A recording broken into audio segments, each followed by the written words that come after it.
주님께서 주신 좋은 날입니다. 다 같이 찬송가 540장 같이 하시겠습니다. 찬송가 540장입니다. 주의 음성을 내가 들으니. 540장 우리 같이 하시겠습니다.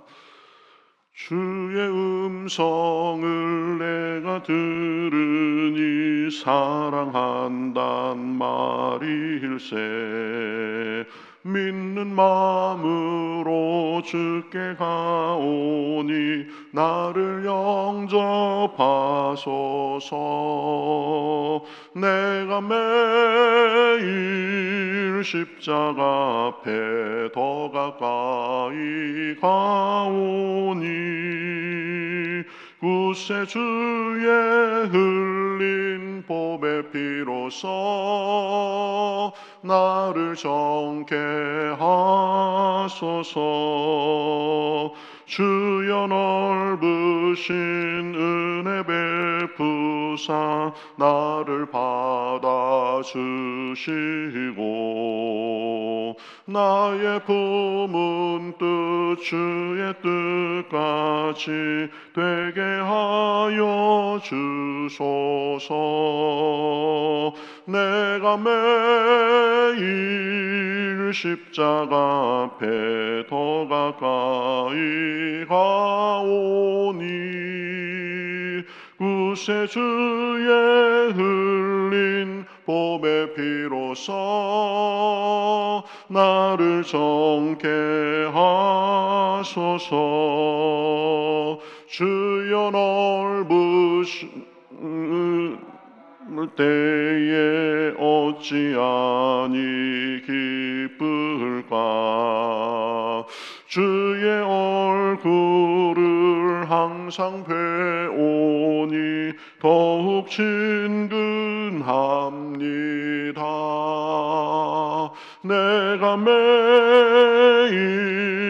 십자가 앞에 더 가까이 가오니 구세주의 흘린 보배 피로써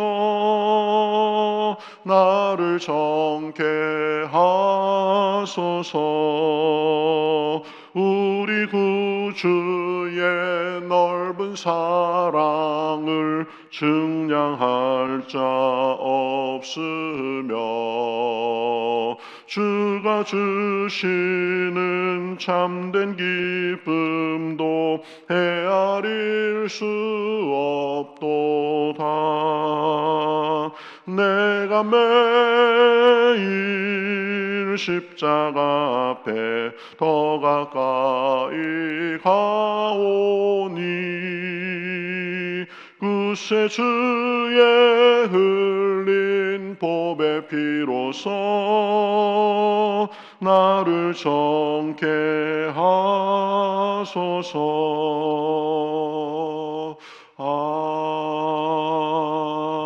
아멘. 네, 성경 말씀 잠언 12장 1절부터 14절까지 보겠습니다. 잠언 12장 1절부터 14절까지 구약성경 923면 정도에 있습니다. 잠언 12장 1절부터 14절까지 저와 여러분이 한 절씩 교독하겠습니다. 훈계를 좋아하는 자는 지식을 좋아하거니와 징계를 싫어하는 자는 짐승과 같으니라. 선인은 여호와께 은총을 받으려니와 악을 꾀하는 자는 정죄하심을 받으리라.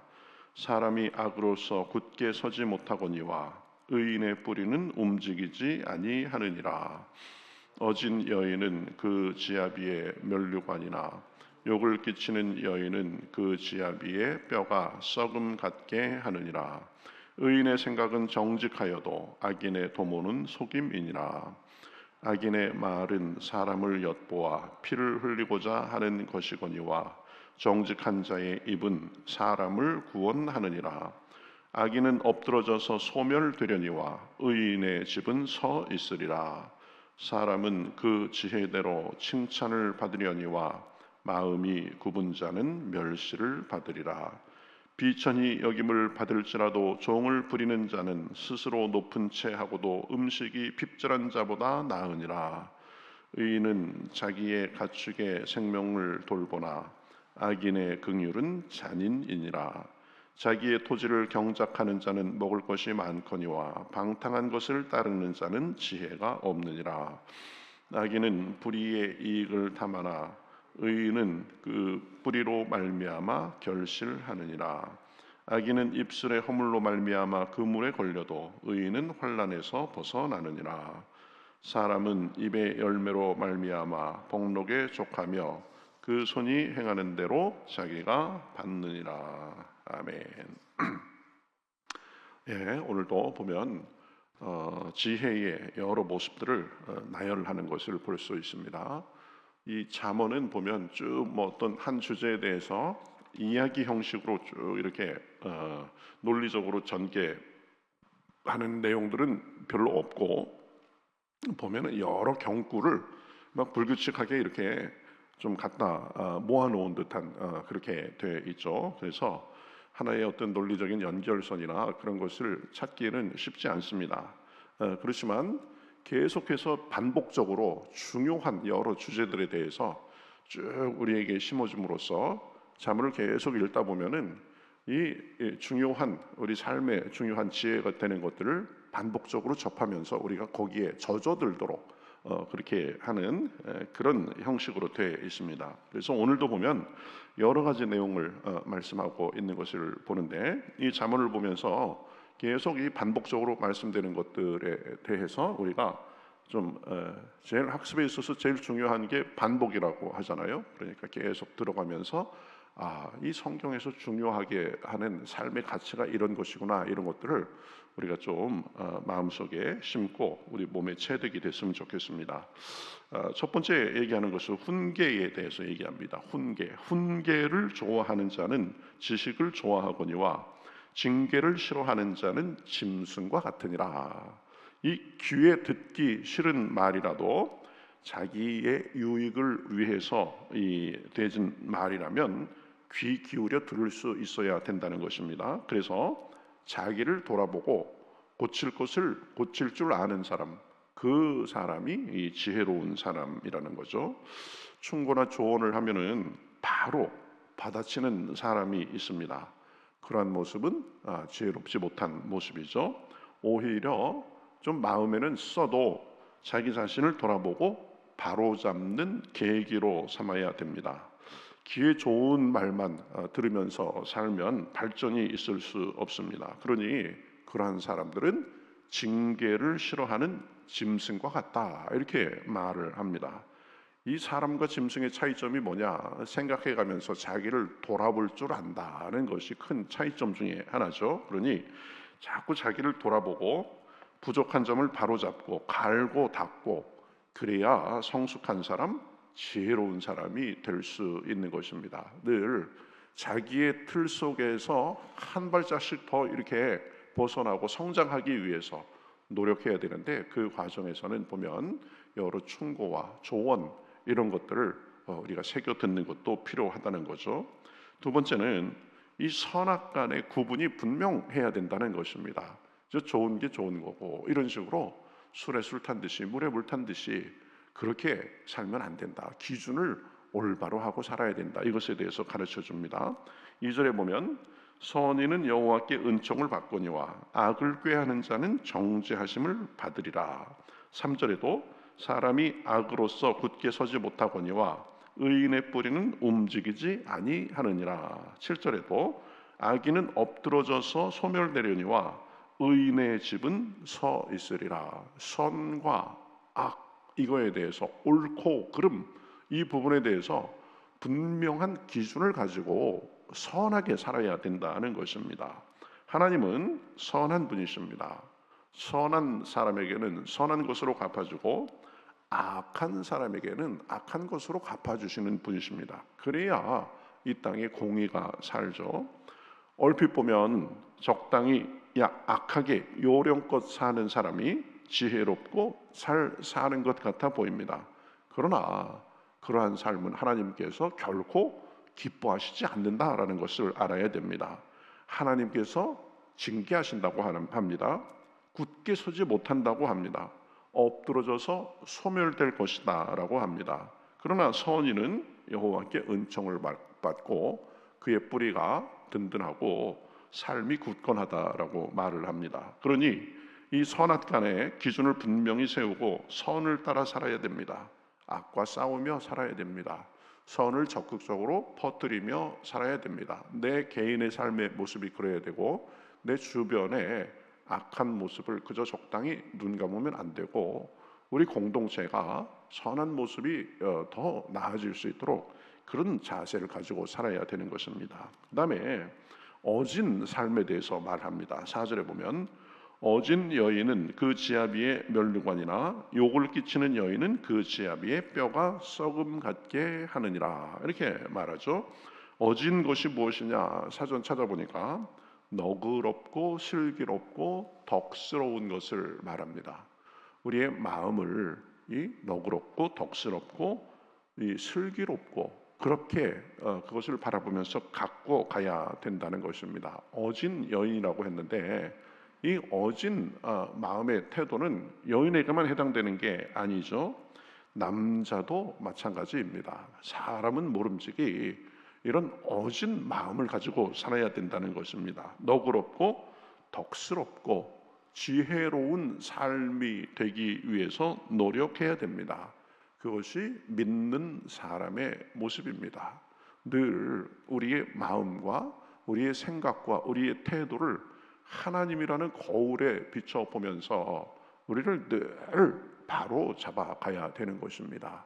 그래서 자꾸 하나님의 뜻과 이 하나님의 마음을 우리가 담아서 살아야 되는 거죠. 초신자 믿은 지 1년, 2년 정도밖에 안 되는 분들은 아직 이거에 대해서 개념이 없습니다.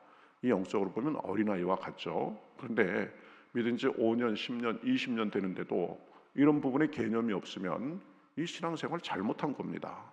하나님께서 좋아하시는 내 성품의 모습이 무언가 이것을 마음속에 잘 새기고 우리를 그러한 덕스러운 모습으로 갖고 가야 됩니다. 또 정직에 대해서도 말하죠. 우리가 지금 잠언을 보면서 정직에 대해서 굉장히 강조하는 것을 볼 수 있습니다. 의인의 생각은 정직하여도 악인의 도모는 속임이니라. 악인의 말은 사람을 엿보아 피를 흘리자 하는 것이거니와 정직한 자의 입은 구원하느니라. 의인의 생각은 정직하여도 악인의 도모는 속임이라고 합니다. 그래서 악인은 사람의 피를 흘리게 하고 정직한 사람은 사람을 구원하게 한다고 합니다. 정직을 중요하게 생각해야 됩니다. 이 잠언에서도 많이 언급을 한다고 했죠. 적당히 그저 자기 입속, 자기 편리함을 위해서 거짓말하고 그러면 결국 자신에게 해가 되고 다른 사람에게도 덕스럽지 못하고 하나님도 기뻐하시지 않는 것입니다. 그러니 정직이 우리 삶의 중요한 바탕이 돼야 됩니다. 다른 사람들에게 저 사람은 정직한 사람이다, 저 사람은 허튼 말을 하지 않을 사람이다 라는 분명한 그런 인상을 주면서 살아야 되는 거죠. 그리고 마음의 구분거에 대해서도 말합니다. 8절에 보면 사람은 그 지혜대로 칭찬을 받거니와 마음이 굽은 자는 멸시를 받으리라. 이 마음을 옳고 곧게 마음가짐을 그렇게 가지며 사는 것이 지혜로운 삶입니다. 늘 말씀드리지만 우리 겉으로 나타나는 것은 우리 속에 마음에 있는 것이 이 겉으로 나타나는 것입니다. 말도 그렇고 우리의 행동도 그렇고 우리의 표정도 마찬가지입니다. 그래서 우리 마음을 온전히 가꾸기 위해서 애써야 된다. 마음이 맑고 밝아야 된다 그랬습니다.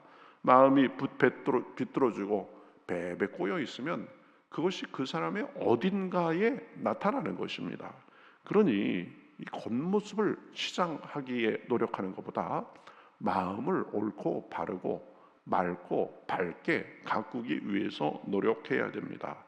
하나님의 거울에 우리 마음을 자꾸 비춰봐야 되는 것입니다. 그것이 지혜로운 삶, 하나님이 인정하는 삶, 선한 열매 가득한 삶의 기본이 되는 것입니다. 무엇보다도 우리 마음을 굳게 하고 마음을 잘 가꿀 수 있어야 된다. 또 보면 이 삶의 내실이 있어야 된다는 것도 말씀합니다. 9절에 보면 비천이 여김을 받을지라도 종을 부리는 자는 스스로 높은 채 하고도 음식이 핍절한보다 나으니라. 뭐예요? 이 그 사람의 모습에 내실이 있어야 된다는 거죠. 실속이 있어야 된다는 것입니다. 겉모습보다 중요한 것이 속에 내실이 있는 것입니다. 그러니 겉을 꾸미고 치장하기보다 이 속이 꽉 차야 되는 거죠. 속은 비어 있으면서 그것을 감추고자 허세를 부리고 위선하고 그런 사람들이 많이 있습니다. 그런 사람들 보면 다 티가 나게 돼 있는 것입니다. 저 사람 속에는 별것이 없구만, 이렇게 되는 거죠. 그러니 늘 자신의 삶의 내용을 보고 겉모습보다 내실을 기하기 위해서 애써야 되는 것입니다. 그러려면 속을 하나님 앞에 잘 가꾸고 겉보다 속이 아름다운 사람, 튼실한 사람이 되기 위해서 사모하고 노력하고 구해야 됩니다. 마음과 속이 꽉 찬 사람, 그 사람이 실한 사람인 거죠. 그 다음엔 인자함에 대해서 말합니다. 의인은 자기의 가축의 생명을 돌보나 악인의 긍휼은 잔인이니라. 예, 인자하고 긍휼을 베푸는 그런 마음가짐으로 살아야 된다는 거죠. 인자함이 몸에 배야 됩니다. 잔인하고 매정하면 안 됩니다. 여기서는 천사의 얼굴을 하고 다른 곳에 가서는 악마의 행동을 하면 그건 안 되는 거죠. 이 사람이 두 얼굴을 가지면 안 되는 거죠. 요즘에 뉴스에 지금 한참 두드려 맞고 있는 사람이 있습니다. 개를 잘 돌보고 그러는 개 전문가라고 해서 많은 사람의 각광을 받던 사람이 지금 완전히 궁지에 몰렸습니다. 이 TV에서 비춰졌던 모습과는 다르게 자기 회사의 직원들을 함부로 막대하고 반려견에 대해서도 아주 누구보다도 사랑하는 것처럼 했지만 이중적으로 대하고 막 이렇게 했던 것이 폭로되고 있기 때문입니다. 그 사람 속에 진짜 인자함과 긍휼과 사랑이 없었던 것 같습니다. 그래서 사람들이 굉장히 배신감을 느끼고 그러는 거죠. 인자하고 배려하며 살아야 됩니다. 겉으로 적당히 꾸미고 속으로는 잔인한 두 얼굴을 갖고 살면 안 되는 것입니다. 사람은 속일 수 있을지 모르지만 하나님 앞에는 하나님을 속일 수 없는 것입니다. 그래가면서 근면에 대해서도 얘기를 합니다. 자기의 토지를 경작하는 자는 먹을 것이 많거니와 방탕한 것을 따르는 자는 지혜가 없느니라. 12절에도 악인은 불의의 이익을 탐하나 의인은 그 뿌리로 말미암아 결실하느니라, 이렇게 말합니다. 우리는 하나님의 은혜로 살지만 그러나 가만히 앉아서 불로소득을 바라는 사람들은 아닙니다. 열심히 일하며 자기 삶을 가꾸고 뿌리로 결실하려는 자세를 가져야 됩니다. 그래서 가만히 앉아서 그저 횡재나 하기 바라고 그러면 안 되는 거죠. 그러한 삶에 하나님께서 열매를 주시지 않습니다. 우리가 열심히 노력하고 애쓸 때 거기에 하나님께서 더해 주시는 것입니다. 마지막으로 현명한 입술에 대해서 말합니다. 13절 악인은 입술의 허물로 말미암아 그 물에 걸려도 의인은 환난에서 벗어나느니라. 사람은 입의 열매로 말미암아 복록에 족하며 그 손이 행하는 대로 자기가 받느니라. 입술에 열매가 있다는 것입니다. 선한 열매를 거두는 사람도 있고 악한 열매를 거두는 사람도 있다. 그러니 늘 보면 선한 열매를 거두는 말을 해야 된다고 했습니다. 덕스러운 말을 해야 된다고 했습니다. 서로 세워주고 격려하고 칭찬하는 그런 말의 습관이 있어야 됩니다. 그러기 위해서는 더 숙고하고 기도하면서 말을 뱉기 전에 어떻게 말하는 것이 지혜로운 말일까? 어떻게 말하는 것이 덕스러운 말일까? 이것을 늘 생각하고 나서 말을 뱉어야 된다고 했습니다. 오늘은 잠언의 여러 지혜의 말씀을 생각했습니다. 보면 훈계, 또 선과 악을 분명하게 해야 된다. 어진 그런 마음에 대해서, 정직함에 대해서 마음이 올바라야 된다. 실속이 있어야 된다. 인자함, 근면, 현명한 입술, 이런 것들에 대해서 말을 했습니다. 이런 것들이 그저 정확하게 입 밖으로 말을 하기보다는 우리 삶의 중요한 내적인 덕목으로서 그런 것들이 우리 인격의 요소로서 그렇게 있어야 된다는 것입니다. 오늘도 기도하며 하나님 앞에 사모하고 구하는 가운데 하나님께서 그러한 지혜를 주시기를 우리 주님의 이름으로 축복합니다. 자꾸 그러한 자세로 우리의 마음과 삶과 우리의 모습과 우리의 입술을 갖고 가야 되는 것입니다. 우리 같이 기도하시겠습니다. 하나님 감사합니다. 오늘도 이렇게 아침부터 깨워주시고 또 지혜로운 삶의 여러 태도에 대해서 가르쳐 주시니 감사합니다. 우리가 모르는 바가 아니라 우리가 참 마음속에 그것을 제대로 심지 못해서 우리의 인격이 되지 못하고 우리의 삶의 근본적인 태도가 되지 못한 여러 면들이 있는 것을 우리가 생각합니다. 하나님 우리에게 겸손한 마음을 주시고 우리에게 지혜의 마음을 주시어서 우리 잠언을 통해서 말씀하시는 그 여러 기준들이 우리 마음에 잘 심기게 하시고 우리 마음 속에 그래서 뿌리를 내려서 우리 마음이 주님께서 보시기에 아름답게 하시며 우리 마음을 잘 가꿔서 그것이 우리의 말과 행동과 표정과 우리의 인격과 삶으로 나타나기에 부족함이 없도록 인도하여 주시옵소서. 그래서 우리가 주님을 믿는 자녀로서 하나님께 영광이 되며 사람들에게 덕을 끼치며 우리 스스로 보기에도 하나님께 만족과 감사가 넘치는 삶이 될 수 있도록 인도하여 주시옵소서. 감사하며 예수님의 이름으로 기도하옵나이다. 아멘.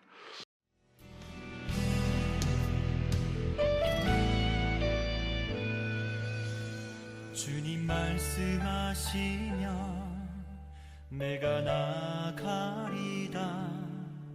주님 뜻이 아니면 내가 멈춰서리다. 나의 가고 서는 것 주님 뜻에 있으니 오 주님 나를 이끄소서. 주님 말씀하시면 내가 나가리다. 주님 뜻이 아니면 내가 멈춰서리다. 나의 가고 서는 것 주님 뜻에 있으니 오 주님 나를 이끄소서.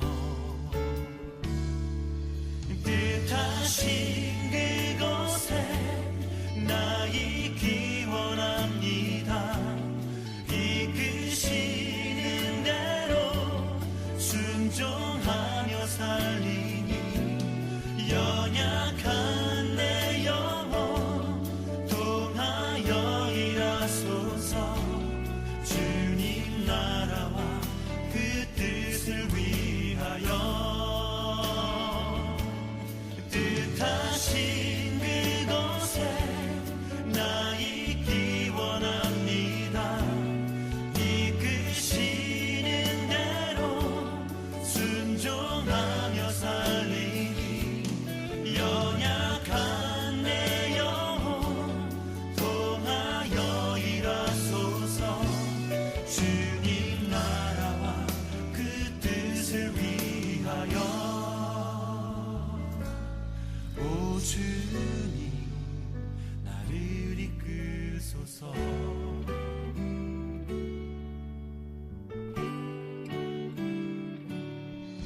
주님 말씀하시면 내가 나가리다. 주님 뜻이 아니면 내가 멈춰